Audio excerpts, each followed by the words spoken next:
Welcome to another episode of Software Explorations, Concepts, and Overviews by yours truly, Tech Coach Ralph. Today, we're going to get into software requirements and user stories from a QA engineering perspective.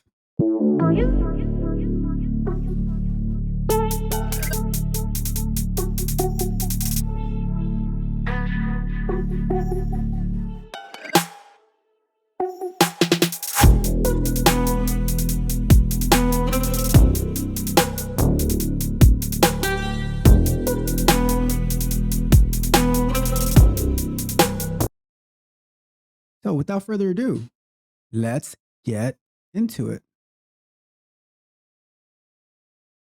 Software requirements and user stories. Let's find out more. What's on our what's on our agenda for today? So we're going to find out what requirements are, what user stories are, what our roles as Q engineers in the requirements and user stories phase is, and tips and tricks for effective test planning and test case writing. Now, what are user stories? A user story is the smallest unit of work in an agile framework. It is the end goal, not a feature, expressed from a software user's perspective. So, from the customer's perspective, the end user, how they will be using that feature, the purpose of it being built, not from a developer perspective, not from a QA perspective, not from a project manager perspective, not from a CEO perspective. It's from the perspective of the client, the user of your actual application. And the purpose of the user story is to articulate how that work will bring value to the customer, which in turn brings value to the company. Now, user stories and requirements, they are related, but they are not the same thing. And while in the Agile framework, there are project requirements were a huge thing back in the waterfall method or the V model, where everything was planned at the very beginning, and then it was passed on to the developers, and they did all the work, all the development implementation, and then they threw it over the wall over to QA. And now QA would be creating a bunch of test cases, take months on months to validate the software, and then report a bunch of bugs because there's always going to be issues once you do like a bunch of code, right? And then now you do a bunch of testing, so much work that needs to be done. Now you throw it back over the wall to the software developers, and now they fix all of those, and then they throw it back over the wall to QA, and QA goes back and they test everything again, and then they find more bugs and they throw it back over the wall. So now this whole process takes a year to two to actually end up releasing software, right? And that's with the waterfall and the V model for software development. Now we move a little bit forward to the agile methodology, which there's still project requirements, but there's also user stories. A big part of it are the user stories because they make the work smaller and deliverable that we can release at faster intervals and start to bring immediate value to the customer, which also allows us to get immediate feedback from the customer. And now we can see, are we going to go in this direction or that direction? Do we need to make adjustments? By having immediate feedback, we're able to develop better software. All right. And that's how those user stories give value to the customer and in turn gives value back to the company, to the team. So we can see, are we in the right direction? Do we need to make adjustments? Is it even worth it at all? Now, what is the Q engineer's role in the project requirements and the user stories?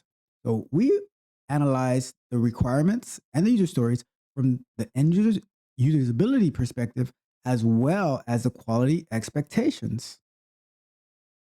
We also create a test plan approach to validating those software requirements. We create test cases that detail and document how to navigate the software. A lot of times, we think that the purpose of the test cases are to find a bunch of bugs on the website, but no, you are sadly mistaken. The purpose of the test cases is to detail how the software works, how to navigate through the software. It can be used for creating user guides. They'll definitely have to be modified a little because they might be written in a very QA centric manner, but it is a starting point of documentation of the software. One of the things that I use test cases for a lot is it helps me train and onboard new QA members by having some detailed documentation on what they can follow to get up to speed with our software. Now, they do help find defects and bugs, but that is not their primary purpose. Let's move on. Continuing the QA engineer's role, the QA engineer is to participate in all Scrum ceremonies if you are indeed working in Scrum. That includes the planning phase, the refinement phase, the sprint retrospectives, and the sprint reviews. QA is an essential part of all of these processes. If you think that your voice is not being heard as a QA engineer, then that's because you're probably not participating. And participating is more than just showing up. It's making your voice be heard, being the voice of the customer and the voice of quality. Oftentimes, it's very overlooked. Another role of the QA engineer is to verify that the acceptance criteria has a clear outcome, that it's testable. The acceptance criteria must be testable, and it satisfies the requirements of the story. And most importantly, it addresses the customer's needs. In addition, if you are a QA engineer who does automation, which I believe all QA engineers should do an automation, that's not even a question, you should be creating automation tests for regression testing. And don't get me wrong, regression testing does not only come after the software is deployed. No, because let's say you find a bug and now you have to test everything again. You should have your automation tests already ready to do regression tests so you don't have to manually go and test everything over and over and over again. All right? Let's continue. So what are some tips and tricks of being a successful QA engineer when you work on the software requirements and the user stories? Listen, listen, listen. That is the most important thing that you can do as a QA engineer. Listen to the Scrum Master, listen to the product owner, listen to your developers, listen to all the stakeholders. Ingest all of that information. After listening, and only after listening and getting all the details and processing it through your mind, you ask questions, number one, from an end user perspective. How do we expect the customers to use this? Will they have a good user experience using it in that manner? Questions like that. Now, from a QA perspective, we ask, how will the user story be testable? The acceptance criteria must be testable. So how do we expect to test it? And there, the developers, the engineers can give you an idea of where you would go to start being able to test it. We must verify that there is a clear definition of done. It's not ambiguous.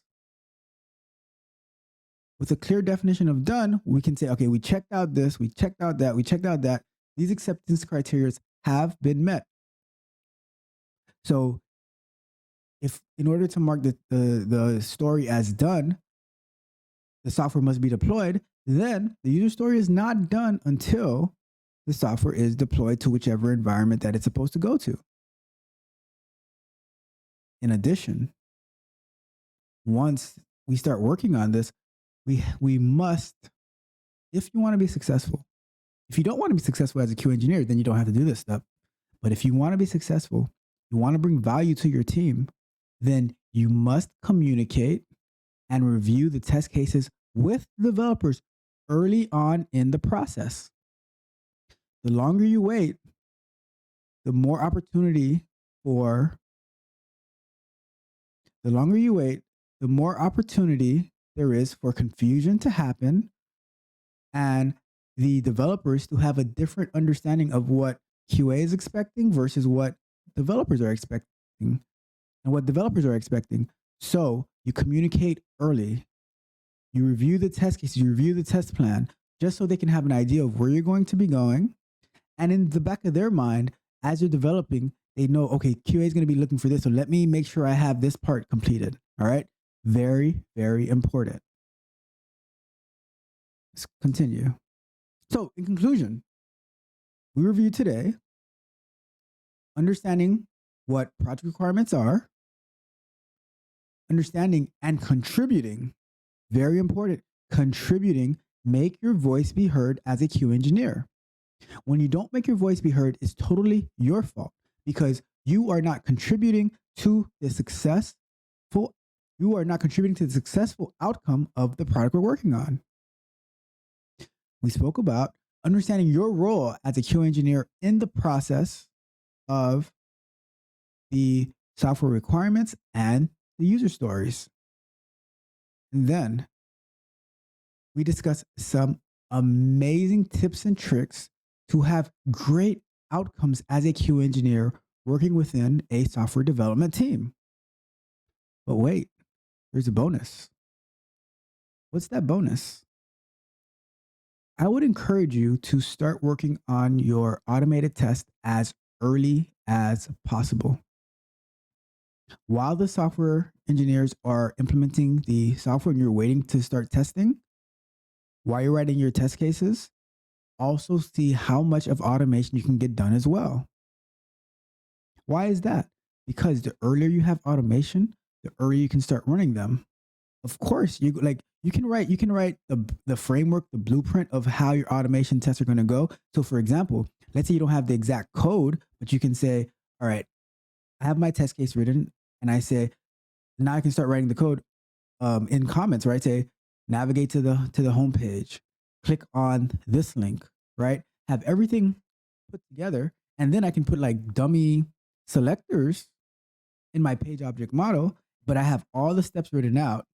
So now once the code is actually done, I can go back and I can put in the selectors for the login link, for example, right? And then for the username input field, and then for the login input for the password input field, and for the login button, I can have all of that already created, and it's just waiting for me to input the selectors. And then as the development, as you get the final product, there might be some modifications that you make, but you should have a good understanding of what you're going to be using based on having the discussions early on during the planning and the refinement and meeting with your developers about the test cases that you've created. And especially when working in a Scrum environment with user stories, you don't have that many test cases per user story. So you should be able to get those done fairly quickly. Okay? So that is a bonus tip that I'm giving to you in order so you can be the most successful, the winningest QA engineer in your organization.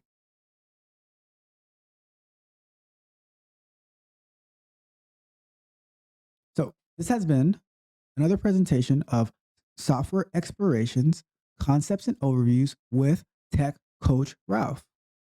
If you found this information valuable to you and you believe it will help advance you into your career, hit a like button on the video. Share the video with somebody who will find it useful. Maybe a coworker.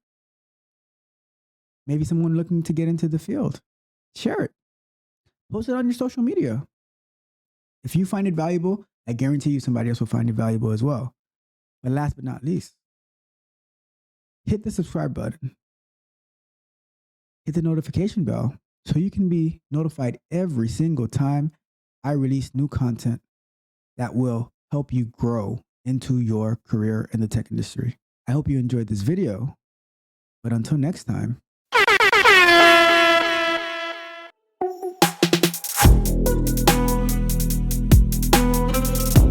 If you enjoyed the fascinating information shared in this video and you want more, be sure to hit the subscribe button to Tech Coach Ralph to be notified for new videos.